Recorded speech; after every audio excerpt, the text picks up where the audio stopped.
اس کے جانے کے بعد بھی عائشہ کو لگا تھا اس نے جبرائیل سکندر کی بات سننے میں غلطی کی تھی، اور اس میں اتنی ہمت نہیں کہ وہ اس بات کو دوبارہ سننے کا اصرار کرتی تاکہ اپنی تصحیح کر سکے۔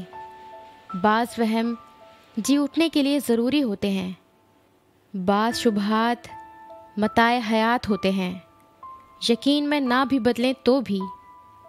اور اب وہ ایک بار پھر سامنے کھڑا تھا، صرف کھڑا نہیں تھا بلکہ برف پر اپنے نشان بنانے میں مصروف تھا، یوں جیسے اس کے پاس دنیا بھر کی فرصت تھی۔ اس کی چاپ پر جبرائیل نے گردن موڑ کر اسے دیکھا۔ وہ لانگ کوٹ کے اندر اپنی گردن کے مفلر کو بالکل ٹھیک ہونے کے باوجود ایک بار پھر ٹھیک کرتی اس کی طرف آ رہی تھی، اس کی طرف متوجہ نہ ہونے کے باوجود۔ گروسری میں بہت وقت لگے گا، اس کے قریب آتے ہوئے غیر محسوس انداز میں اسے جتاتے ہوئے اس نے جبرائیل سے کہا تھا، ہم پھر کسی دن فرصت میں مل سکتے تھے۔ جبرائیل کے جواب کا انتظار کیے بغیر اس نے ایک بار پھر جبرائیل کو جیسے اپنے ساتھ جانے سے روکنے کے لیے کہا، اس کے باوجود کہ جبرائیل نے اسے انتظار کرنے کا نہیں کہا تھا۔ وہ اس کے ساتھ سودا سلف کی خریداری کرنے جانے کے لیے تیار تھا۔ اسے صرف اتنا وقت ہی چاہیے تھا جتنا وہ گروسری کرتی، ساتھ چلتے پھرتے وہ بات کر سکتا تھا۔ میں جانتا ہوں، مگر میرے پاس تو بہت فرصت ہے، تمہارے پاس بالکل نہیں، اس نے جواباً اس سے کہا۔ گاڑی میں چلیں؟ جبرائیل نے بھی اپنے جواب پر اس کے تبصرے کا انتظار نہیں کیا تھا۔ نہیں، یہاں قریب ہی ہے اسٹور، چند قدم کے فاصلے پر، گاڑی کی ضرورت نہیں ہے، مجھے بہت زیادہ چیزیں نہیں چاہیے۔ عائشہ نے قدم روکے بغیر سونی سڑک کی طرف جاتے ہوئے کہا، تم نے عبداللہ سے جھوٹ کیوں بولا؟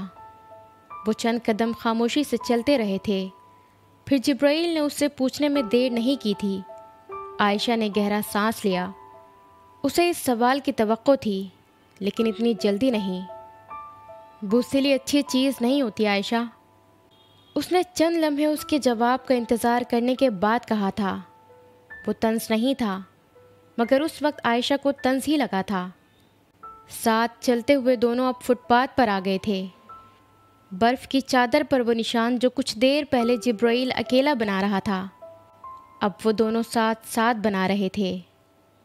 تمہیں لگتا ہے میں بزدل ہوں، اس لیے میں نے احسن سعد کے بارے میں عبداللہ کو سچ نہیں بتایا۔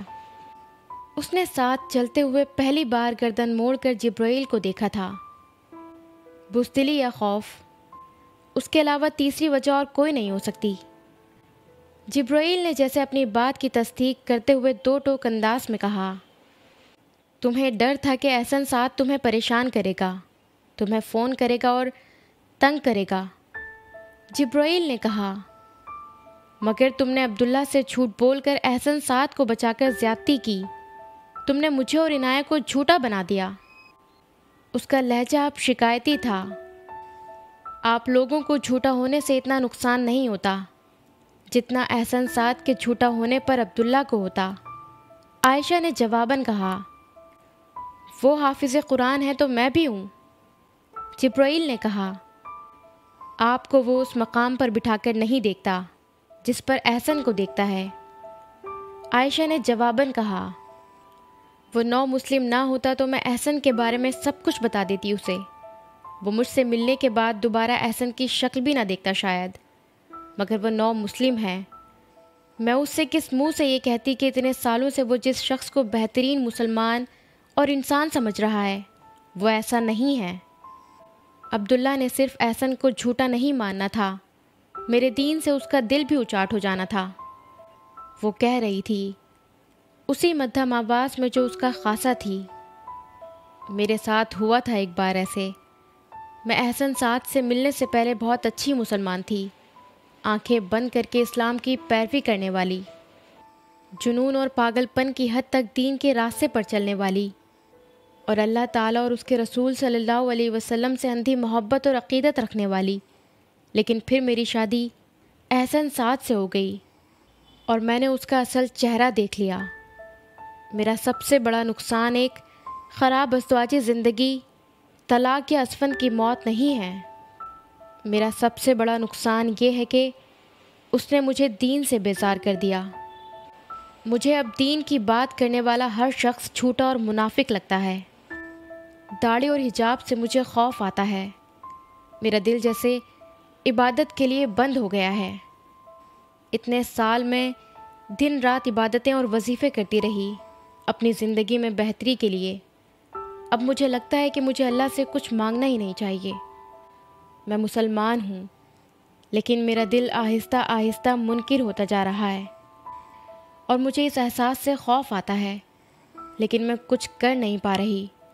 اور یہ سب اس لیے ہوا کیونکہ مجھے ایک اچھے عملی مسلمان سے بہت ساری توقعات اور امیدیں تھیں، اور میں نے انہیں چکنا چور ہوتے دیکھا، اور میں عبداللہ کو اس تکلیف سے گزارنا نہیں چاہتی تھی۔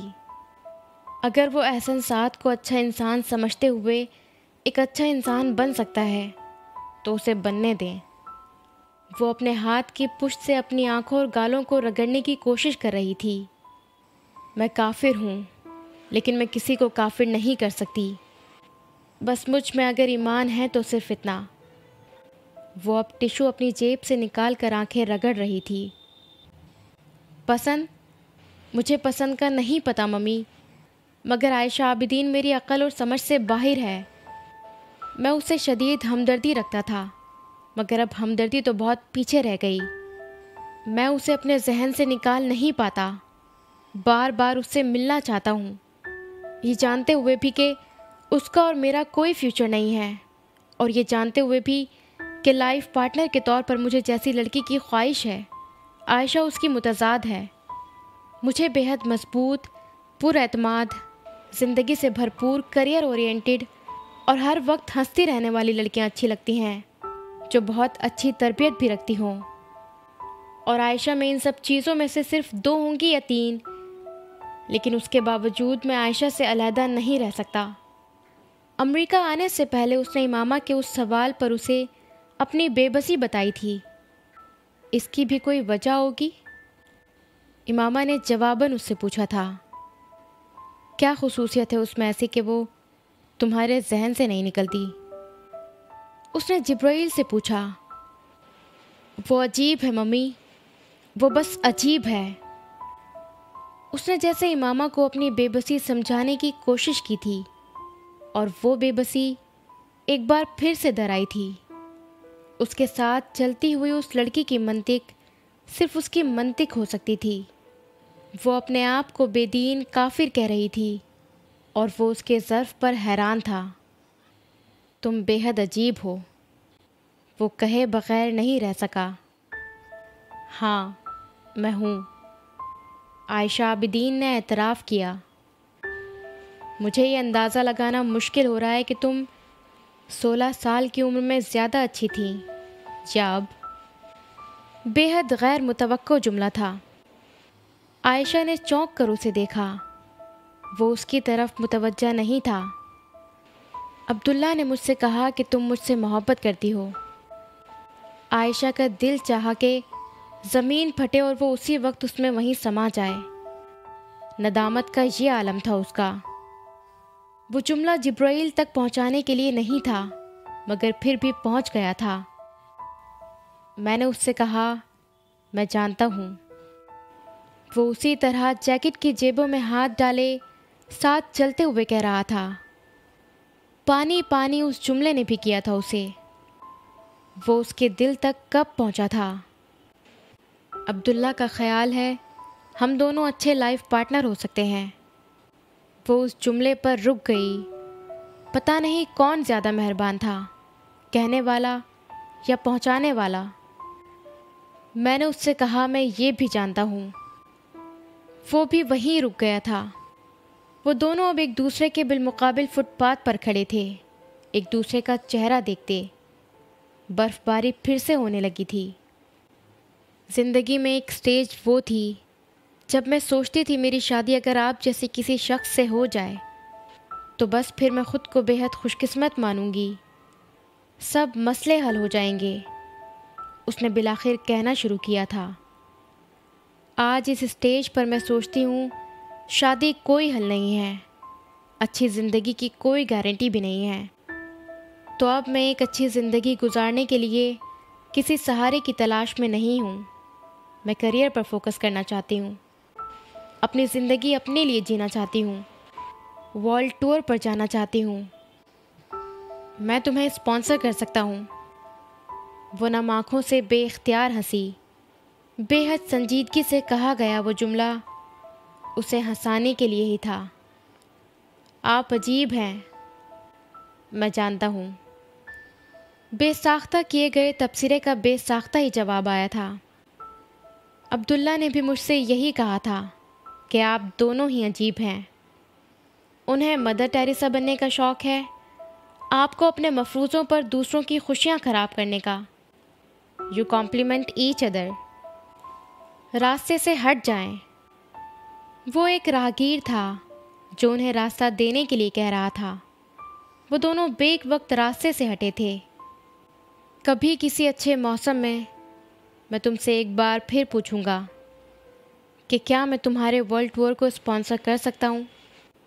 راہگیر کے گزر جانے کے بعد جبرائیل نے اس سے کہا تھا، مجھ جیسوں کو ڈھونڈنے کے بجائے تم اگر مجھ سے بات ہی کر لیتی تو 16 سال کی عمر میں بھی میں تمہیں نہ نہیں کہتا، انتظار کرنے کو کہہ دیتا زیادہ سے زیادہ۔ اس نے جبرائیل کو کہتے سنا، میں نیورو سرجن ہوں، دماغ پڑھ سکتا ہوں، دل نہیں، اور میں روایتی قسم کی رومانٹک باتیں بھی نہیں کر سکتا۔ تم 16 سال کی عمر میں بھی مجھے اچھی لگی تھی، آج بھی لگتی ہو۔ میں نے اپنی ماں سے بھی یہی کہا۔ انہوں نے مجھ سے کہا اگر اللہ نے جبرائیل سکندر کے دل میں اس کی محبت اتاری ہے تو پھر وہ بہت اچھی لڑکی ہوگی جس کی کوئی خوبی اللہ کو پسند ہے۔ میں اپنی ماں کا جملہ دہرا رہا ہوں، اسے خود پسندی مت سمجھنا۔ آنسوؤں کا ایک ریلا آیا تھا عائشہ عابدین کی آنکھوں میں، اور اس کے پتھر ہوتے دل کو گھلانے لگا تھا۔ پتہ نہیں ہم کتنے مومن، کتنے کافر ہیں، لیکن جو بھی ہیں اللہ ہمارے دلوں سے بے خبر نہیں ہے۔ عائشہ عابدین نے ایک بار کہیں پڑھا تھا، اچھا وقت اچھے وقت پر آتا ہے، اس کی نانی کہا کرتی تھی۔ وہ عجیب جملے تھے اور سالوں بعد اپنا مفہوم سمجھا رہے تھے۔ تم میری ممی کی طرح بہت روتی ہو بات بات پر، تمہاری اور ان کی اچھی نبھے گی۔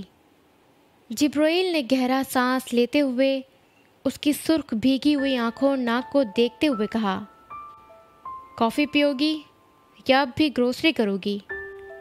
وہ اسے اب چھیڑ رہا تھا۔ گروسری زیادہ ضروری ہے۔ اس نے اپنی ندامت چھپاتے ہوئے آنسوؤں پر قابو پا کر کہا، اگر اتنی ضروری ہوتی تو تم گروسری سٹور کو پیچھے نہ چھوڑاتی۔ عائشہ نے بے اختیار پلٹ کر دیکھا۔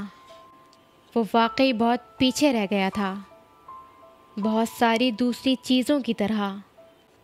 آگے بہت کچھ تھا۔ اس نے جبرائیل کا نم چہرہ دیکھا، پھر نم آنکھوں سے مسکرائی۔ امامہ نے اس اسکریپ بک کو پہلی ہی نظر میں پہچان لیا تھا۔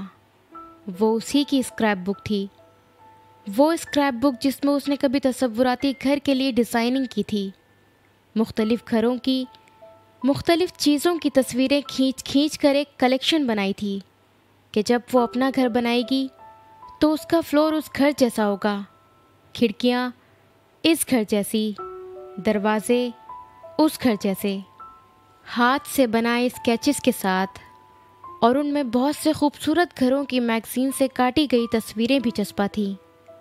وہ اسکریپ بک چند سال پہلے اس نے پھینک دینے کے لیے بہت ساری ردی کے ساتھ نکالی تھی، اور حمین نے اسے پھینکنے نہیں دی تھی۔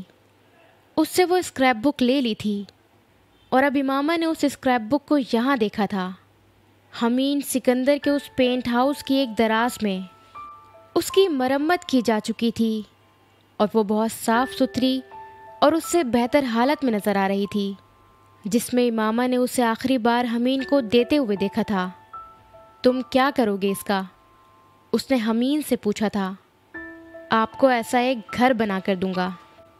اسے وہی جواب ملا تھا جس کا اسے پہلے سے اندازہ تھا۔ وہ حمین سکندر کے سرپرائز کو بوجھنے میں ماہر تھی۔ مجھے اب ایسے گھر کی تمنا نہیں ہے، امامہ نے اس سے کہا تھا۔ ایک وقت تھا جب تھی، پر اب نہیں۔ اب مجھے بس ایک چھوٹا سا گھر چاہیے جہاں پر میں تمہارے بابا کے ساتھ رہوں، اور تمہارے بابا کے پاس وہ ہے۔ اس لیے تم اس گھر کو بنانے میں اپنی انرجی اور وقت ضائع مت کرنا۔ اس نے حمین کو نصیحت کی۔ میری خواہش ہے یہ ممی، حمین نے اس سے کہا تھا۔ یہ گھر میں نے تمہارے بابا سے مانگا تھا، وہ نہیں دے سکے، اور تم سے میں لوں گی نہیں۔ میں کبھی سالار کو یہ احساس نہیں ہونے دوں گی کہ تم نے مجھے وہ دیا ہے جو وہ نہیں دے سکا۔ حمین کو اس کی بات سمجھ میں آ گئی تھی۔ سوچ لیں، اس نے امامہ کو چیلنج کرنے والے انداز میں کہا تھا۔ سوچ لیا، وہ چیلنج قبول کرتے ہوئے ہنس پڑی۔ آپ کو دنیا میں بابا کے علاوہ کوئی اور نظر نہیں آتا؟ حمین نے شکایتاً اس سے کہا۔ ہاں، نہیں آتا۔ وہ ہنس پڑی تھی۔ زیادتی ہے یہ، حمین نے جتایا۔ اتنا تو کر سکتی ہوں، اس نے جواباً چھیڑا۔ دادا کہتے تھے آپ دونوں پتھر کے زمانے میں بھی ہوتے تو مل جاتے۔ وہ اب اسے چھیڑ رہا تھا۔ وہ بے اختیار ہنسی تھی اور ہنستی ہی چلی گئی تھی، اور اب وہ اس اسکریپ بک کو کھولتے ہوئے اسے ورق بہ ورق دیکھ رہی تھی، جیسے اپنی زندگی کی ورق گردانی کرتے ہوئے۔ اس کے پاس وہ اسکریپ بک آدھی خالی تھی، اور اب وہ ساری بھر چکی تھی۔ اس نے کچھ تجسس کے عالم میں ان صفوں سے آگے دیکھنا شروع کیا جو اس نے بھرے تھے۔ وہاں بھی تصویریں تھیں، خوبصورت گھروں کی۔ وہ حمین سکندر کا انتخاب تھا، اسی کی طرح کاٹ کاٹ کر لگائی ہوئی تصویریں، مگر فرق صرف یہ تھا کہ وہ میگزین سے کاٹی ہوئی تصویریں نہیں تھیں، وہ کھینچی ہوئی تصویریں تھیں، حمین سکندر کے اپنے گھروں کی۔ وہ چہرے پر مسکراہٹ لیے بڑے اشتیاق سے ان گھروں کی تصویروں کو دیکھتی جا رہی تھی۔ وہ یقیناً خوش نصیب تھا، 30 سال کی عمر تک پہنچے بغیر درجنوں گھروں کا مالک تھا۔ اس کی ساری اولادوں میں دولت کے معاملے میں سب سے زیادہ امیر اور خرچ کرنے میں سب سے زیادہ فیاض۔ اس نے اپنی زندگی کی سب سے پہلی کمپنی امامہ سے قرض لے کر شروع کی تھی۔ صرف اس لیے لے رہا ہوں آپ سے کہ بابا نے بھی SIF آپ کے قرض سے شروع کیا تھا۔ اس نے امامہ کو منطق بتائی تھی، اور اس وقت پہلی بار امامہ نے سالار سے SIF میں دی جانے والی اپنی اصل رقم واپس مانگی تھی۔ وہ ڈبو دے گا، مجھے یقین ہے، سالار نے اسے خبردار کیا تھا۔ وہ اس وقت 16 سال کا بھی نہیں تھا، اور اگر سالار یہ تبصرہ کر رہا تھا تو غلط نہیں تھا۔ جب تمہیں SIF کے لیے رقم دی تھی تو پاپا نے بھی یہی کہا تھا، تم نے ڈبو دی کیا؟ اس نے سالار کو جتایا تھا۔ تم میرا حمین سے موازنہ کر رہی ہو؟ سالار ناخوش ہوا تھا۔ پہلی بار نہیں کر رہی، اس نے جواباً کہا تھا۔ کتنا وقت گزر گیا تھا یا شاید بہہ گیا تھا۔ زندگی بہت آگے چلی گئی تھی، خواہشات نفس بہت پیچھے چلی گئی تھی۔ امامہ نے ہاتھ میں پکڑی اسکریپ بک اپنے سامنے سینٹر ٹیبل پر رکھتے ہوئے وہاں پر پڑا چائے کا مگ اٹھا لیا۔ وہ اب سر اٹھا کر آسمان کو دیکھنے لگی تھی۔ وہ چند دن پہلے پاکستان سے مستقل طور پر امریکہ شفٹ ہوئی تھی، اور حمین کا گھر اس کا پہلا پڑاؤ تھا۔ سالار بھی چند دن کے لیے وہیں تھا، اور اس وقت صبح سویرے وہ اپنے لیے چائے بنا کر پینٹ ہاؤس کے اس حصے میں آ کر بیٹھی تھی جس کی چھت بھی شیشے کی تھی۔ نیلے آسمان پر تیرتے ہلکے بادلوں اور اڑتے پرندوں کو وہ اس پرسکون خاموشی میں بچوں کے سے اشتیاق سے دیکھ رہی تھی۔ تبھی اس نے اپنے عقب سے آہٹ سنی۔ وہ سالار تھا، چائے کے مگ کے ساتھ۔ دونوں ایک دوسرے کو دیکھ کر مسکرائے تھے۔ ایک طویل مدت کے بعد وہ یوں امریکہ میں اس طرح فرصت سے مل رہے تھے، سالار کی زندگی کی بھاگ دوڑ کے بغیر۔ وہ بھی اس کے قریب کاؤچ پر بیٹھ گیا تھا